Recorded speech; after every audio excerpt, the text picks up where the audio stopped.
किस्मत कब किसका दरवाजा खटखटा दे किसी को पता नहीं होता। ऐसे में आप लोगों ने अक्सर देखा होगा कि कई सारे लोग मुश्किल से मुश्किल परिस्थितियों से भी बाहर निकल आते हैं, लेकिन ऐसा बहुत कम होता है जब कोई प्लेन आसमान से 10,000 फीट की ऊंचाई से गिरे और उसमें बचने वाला सिर्फ एक इंसान हो, क्योंकि इतने बुरे हालातों में किसी की भी जान बचना नामुमकिन सा लगता है। लेकिन हमारी आज की ये स्टोरी एक ऐसी लड़की पर है जिसने न सिर्फ इतनी ऊंचाई से गिरने के बाद मौत को मात दी, बल्कि अमेज़न रेन फॉरेस्ट में उसका सफर मौत से भी बदतर बन गया था।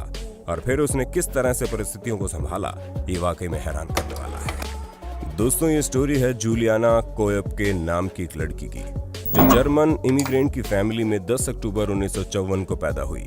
जहाँ इसकी परवरिश किसी भी आम बच्चे की तरह ही हुई थी। उसे माँ बाप का पूरा प्यार और सपोर्ट मिलता था। वो हमेशा अपनी फैमिली के साथ खुश रहती थी। पर दोस्तों, जूलियाना अपनी मदर के साथ ज्यादा वक्त बिताती थी, जो कि एक बायोलॉजिस्ट के तौर पर काम करती थी। वहीं जूलियाना के फादर को काम के सिलसिले में इधर उधर ट्रैवल करना पड़ता। ऐसे में जब जूलियाना 17 साल की हुई तो इनकी मदर ने फैसला किया कि ये दोनों ही लोग जूलियाना के फादर के पास एक हॉलीडे ट्रिप पर जाएंगे। दोनों माँ बेटी बड़े खुश थे और अपने सफर के लिए निकल चुकी थी, जहाँ वो एक प्लेन में बैठी जिसमें 86 पैसेंजर्स और 6 क्रू मेंबर्स मौजूद थे। हालांकि प्लेन थोड़ी लेट थी क्योंकि वहां का मौसम काफी ज्यादा खराब था, पर थोड़े समय इंतजार करने के बाद प्लेन टेक ऑफ करती है, जहां 47 साल की मरिया और उनकी 17 साल की बेटी जूलियाना अपने ट्रिप के सपने देख रही थी। लेकिन उन्हें ये नहीं पता था कि आने वाला समय उनके लिए कितना ज्यादा भयानक होने वाला है। दोस्तों, टेक ऑफ के आधे घंटे तक फ्लाइट बिल्कुल नॉर्मल चल रही थी, पर उसके बाद सामने तूफान आया।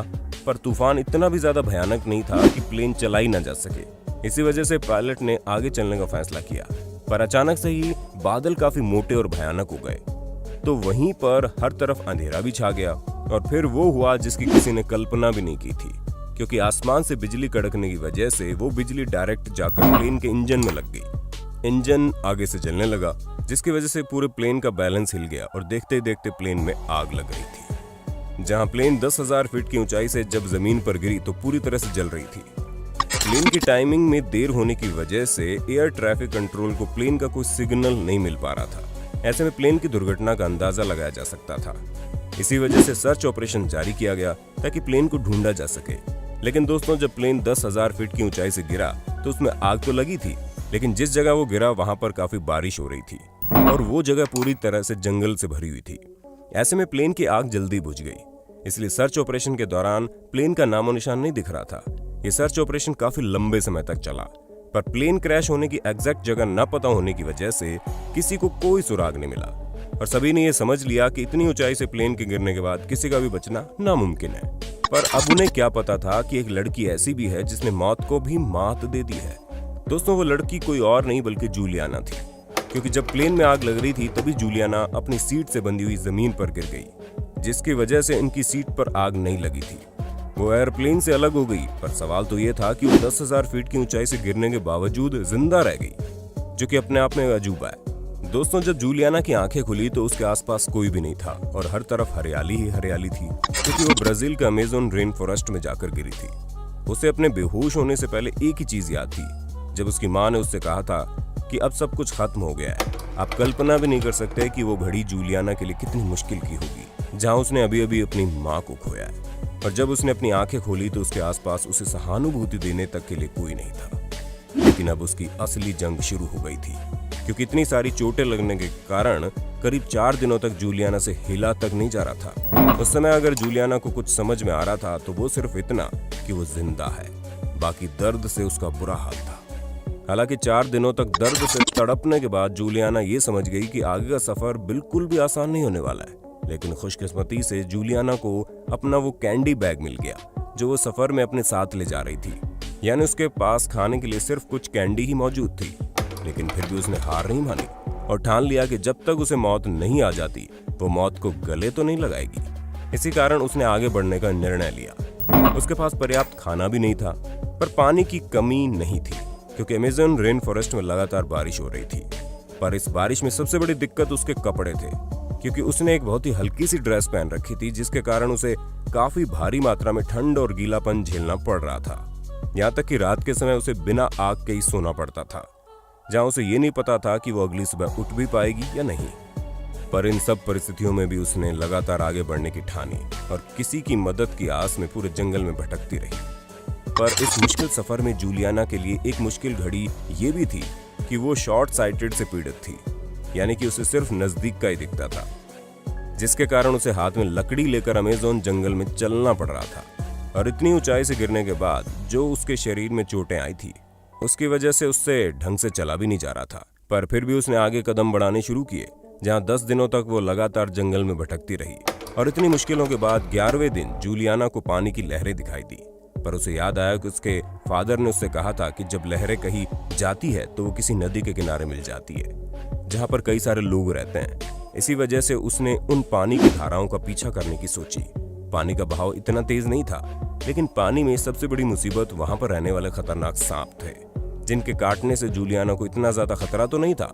पर एक बात तो थी, अगर किसी एक पानी वाले सांप ने जूलियाना को काट लिया तो उसकी ये मुसीबत और ज्यादा बढ़ जाएगी, क्योंकि उसके शरीर में किसी भी तरह की ऊर्जा नहीं बची थी, जिसकी वजह से जूलियाना को ये भी याद नहीं कि वो कितने समय तक उन पानी की लहरों में फंसी रही, क्योंकि सफर का अंत आते आते वो बेहोश हो गई।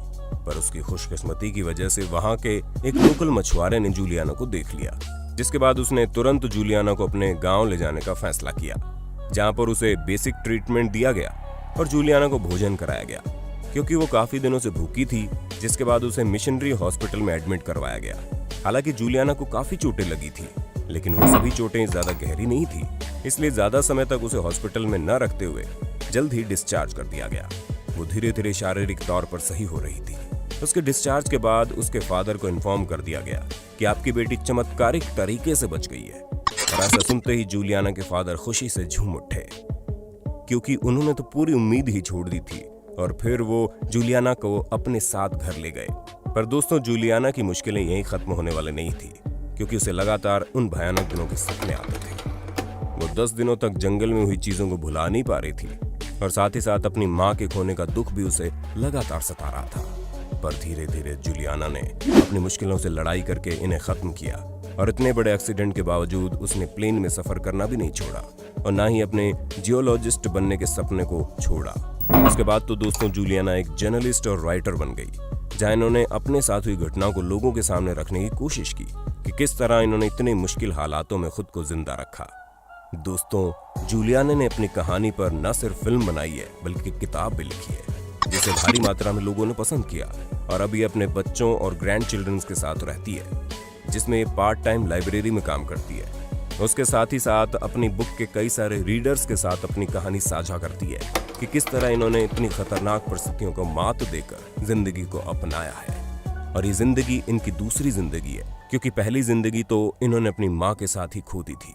अब दोस्तों, हम इस पर क्या ही कह सकते हैं, क्योंकि जिस तरह से जूलियाना ने इतने मुश्किल हालातों में खुद को जिंदा रखा, वो भी अमेज़न रेन फॉरेस्ट जैसे जंगल में, ये अपने आप में बहुत बड़ी बात है। क्योंकि हम सभी जानते हैं कि अमेज़न रेन फॉरेस्ट में तरह तरह के खतरनाक जानवर मौजूद होते हैं, और इन सभी से डरे बिना मात्र 17 साल की उम्र में इस तरह का कारनामा करना वाकई में अजूबा है।